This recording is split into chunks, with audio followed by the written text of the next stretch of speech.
ನಮಸ್ಕಾರ ಸ್ನೇಹಿತರೆ. ಇಂದು ನಾವು ಹೇಳ ಹೊರಟಿರುವುದು ಒಬ್ಬ ಜಿಪುಣ ರಾಜನ ಕಥೆ. ಅರಮನೆಯಲ್ಲಿ ಚಿನ್ನದ ರಾಶಿ ಇದ್ದರೂ ಮನಸ್ಸಿನಲ್ಲಿ ಉದಾರಿತ್ವವಿಲ್ಲದ ರಾಜ. ಆದರೆ ಒಂದು ರಾತ್ರಿ ನಡೆದ ಆ ನಾಟಕ ಅವರ ಬದುಕನ್ನೇ ಬದಲಿಸಿತು. ಒಂದು ಸಾಧಾರಣ ಹಾಡಿನ ಸಾಲು ಹೇಗೆ ಒಬ್ಬ ಸನ್ಯಾಸಿ, ಒಬ್ಬ ರಾಜಕುಮಾರ ಮತ್ತು ಒಬ್ಬ ಮಂತ್ರಿಯ ಕೆಟ್ಟ ನಿರ್ಧಾರಗಳನ್ನು ತಡೆಯಿತು. ಬನ್ನಿ ನೋಡೋಣ. ಅರಮನೆಯಲ್ಲಿ ನಾಟಕದ ತಂಡವೊಂದು ರಾಜನ ಅನುಮತಿ ಪಡೆಯಲು ಬಂದಿರುತ್ತದೆ. ಇಲ್ಲಿ ಮಂತ್ರಿ ರಾಜನಿಗೆ ಕೇಳುತ್ತಾನೆ, ದೂರದ ಊರಿನಿಂದ ಪ್ರತಿಭಾವಂತ ನಾಟಕ ತಂಡ ಬಂದಿದೆ. ನಿಮ್ಮ ಮುಂದೆ ಪ್ರದರ್ಶನ ನೀಡಲು ಅನುಮತಿ ಕೋರುತ್ತಿದ್ದಾರೆ. ರಾಜ ಕೋಪದಿಂದ, ನಾಟಕ ಪ್ರದರ್ಶನ ನೀಡಿದರೆ ಅವನಿಗೆ ಸಂಭಾವನೆ ಕೊಡಬೇಕಲ್ಲವೇ? ಬೇಡ, ಇಂದು ಅವರಿಗೆ ಪುರುಸೊತ್ತಿಲ್ಲ ಎಂದು ಹೇಳಿ ಕಳುಹಿಸಿ ಎನ್ನುತ್ತಾನೆ. ತಂಡವು ಪ್ರತಿದಿನ ಬರುತ್ತದೆ. ರಾಜ ಅದೇ ನೆಪ ಹೇಳಿ ಕಳಿಸುತ್ತಾನೆ. ತಂಡದ ಕಲಾವಿದರು ನಿರಾಶರಾಗುತ್ತಾರೆ.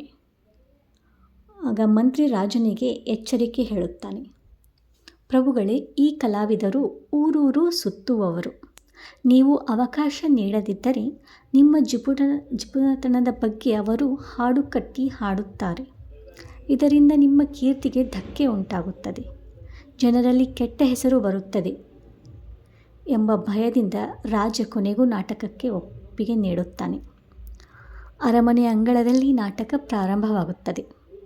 ರಾತ್ರಿ ಇಡೀ ನಾಟಕ ನಡೆಯುತ್ತದೆ.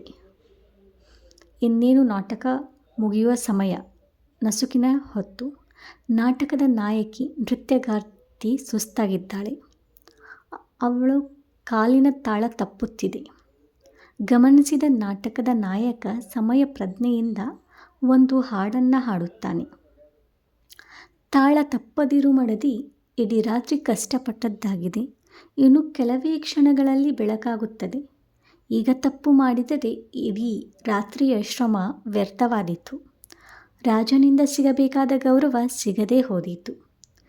ಇದು ಕೇವಲ ನೃತ್ಯಗಾರ್ತಿಗೆ ಹೇಳಿದ ಮಾತಲ್ಲ, ಅಲ್ಲಿ ಕುಳಿತಿದ್ದ ಪ್ರೇಕ್ಷಕರಿಗೆ ಅವರವರ ಬದುಕಿನ ಎಚ್ಚರಿಕೆಯಂತೆ ಕೇಳಿಸುತ್ತದೆ.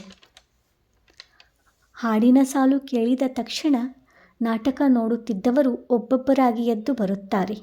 ಮಂತ್ರಿ ತಕ್ಷಣ ತನ್ನ ಮೈಮೇಲಿದ್ದ ಬೆಲೆ ಬಾಳುವ ಕಂಬಳಿಯನ್ನು ನಾಟಕಗಾರನಿಗೆ ನೀಡುತ್ತಾನೆ.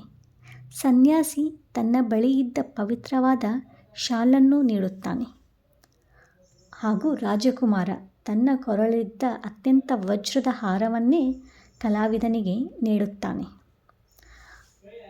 ನಿಮಗೇನಾಗಿದೆ? ಇಷ್ಟೊಂದು ಅಮೂಲ್ಯವಾದ ವಸ್ತುಗಳನ್ನು ಈ ಬಡ ಕಲಾವಿದರಿಗೆ ಏಕೆ ನೀಡುತ್ತಿದ್ದೀರಿ? ನೀವೆಲ್ಲರೂ ಮೂರ್ಖರಂತೆ ವರ್ತಿಸುತ್ತಿದ್ದೀರಿ ಎಂದು ರಾಜ ಗೇಲಿ ಮಾಡುತ್ತಾನೆ. ಮಾರನೆಯ ದಿನ ರಾಜ ಎಲ್ಲರನ್ನೂ ದರ್ಬಾರಿಗೆ ಕರೆಸುತ್ತಾನೆ. ನೀವು ಅಷ್ಟು ಬೆಲೆ ಬಾಳುವ ವಸ್ತುಗಳನ್ನು ನೀಡಲು ಕಾರಣವೇನು ಎಂದು ಪ್ರಶ್ನಿಸುತ್ತಾನೆ. ಸನ್ಯಾಸಿಯ ಉತ್ತರ, ಮಹಾರಾಜರೇ, ನಾನು ವರ್ಷಗಟ್ಟಲೆ ತಪಸ್ಸು ಮಾಡಿದವನು. ಆದರೆ ನಿನ್ನೆ ಆ ನೃತ್ಯಗಾರ್ತಿಯನ್ನು ನೋಡಿ ಮನಸ್ಸು ಕೆಟ್ಟು ಅವಳೊಂದಿಗೆ ಓಡಿ ಹೋಗಬೇಕೆಂದು ನಿರ್ಧರಿಸಿದ್ದೆ. ಆಗ ನಾಯಕ ಹೇಳಿದ ಮಾತು ಕೇಳಿ ಇಡೀ ನನ್ನ ಜೀವನದ ತಪಸ್ಸನ್ನು ಒಂದು ಕ್ಷಣದ ಮೋಹಕ್ಕಾಗಿ ಹಾಳು ಮಾಡಿಕೊಳ್ಳುತ್ತಿದ್ದೆ. ಆ ನಾಯಕನ ಹಾಡು ನನ್ನನ್ನು ಉಳಿಸಿತು ಎಂದು. ಮತ್ತು ರಾಜಕುಮಾರನ ಉತ್ತರ ಹೇಗಿತ್ತು? ತಂದೆಯೇ, ನೀವು ನನಗೆ ಅಧಿಕಾರ ನೀಡುತ್ತಿರಲಿಲ್ಲ. ಅದಕ್ಕೆ ಬೇಸತ್ತು ನಾನು ಮಂತ್ರಿಯ ಮಗಳೊಂದಿಗೆ ಓಡಿಹೋಗಿ ಮದುವೆಯಾಗಲು ಸಿದ್ಧವಾಗಿದ್ದೆ. ಆದರೆ ಆ ಹಾಡು ನೆನಪಿಸಿತು. ಬೆಳಗಾಗಲು ಸ್ವಲ್ಪ ಸಮಯ ಬಾಕಿ ಇದೆ. ನೀವು ವೃದ್ಧರಾಗುತ್ತಿದ್ದೀರಿ. ಈ ರಾಜ್ಯ ಹೇಗಿದ್ದರೂ ನನಗೆ ಸಿಗುತ್ತದೆ ಎಂದು ಅರಿವಾಯಿತು.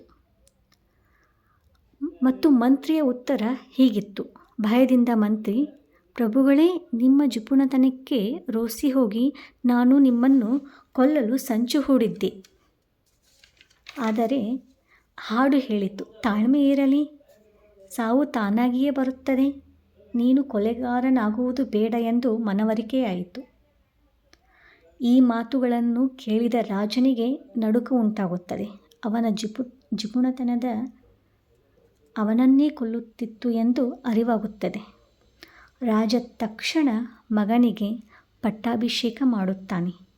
ತನ್ನ ತಪ್ಪುಗಳಿಗೆ ಪ್ರಾಯಶ್ಚಿತ್ತ ಮಾಡಿಕೊಳ್ಳಲು ಕಾಶಿ ಯಾತ್ರೆಗೆ ಹೊರಡುತ್ತಾನೆ.